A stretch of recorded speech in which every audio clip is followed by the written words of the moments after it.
Hello po, good afternoon po sa ating lahat for today's video mga idol. Tingnan nyo po yung code seed dito mga lods, kung saan ang galing to. Bigla po akong kinat dito. Nagulat po ako at bigla po siyang pumasok sa linya ko. Bigla po siyang tumabi. Ayan o. So dahil mabait po ako dito mga lods, ay nayaan ko na lang siya, hindi na po ako nagalit.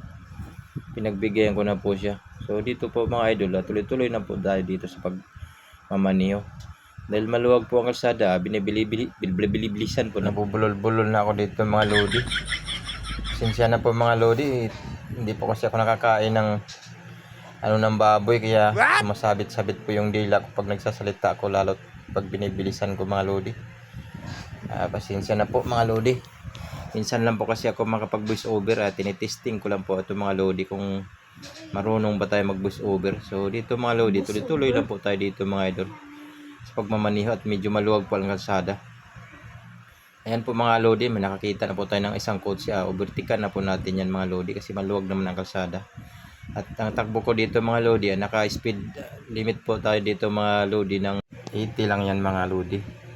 Kaya po dito mga lodi, tuloy-tuloy lang po tayo dito sa unahan. At mayroon po na namang delivery truck na gustong kumain sa aking linya mga lodi. Bilis na kumusina din po siya sa akin, parang nagalit pa po siya. Pero hindi ko na po yan pinapansin mga lodi, diretso na lang po ako dito.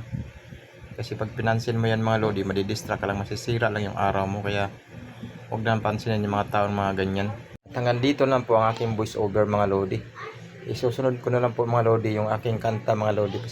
Pasensyahan nyo na lang po pala mga lodi yung aking kanta, kasi po sintonado po talaga yung aking microphone dito mga lodi. At pakinggan nyo po mga lodi.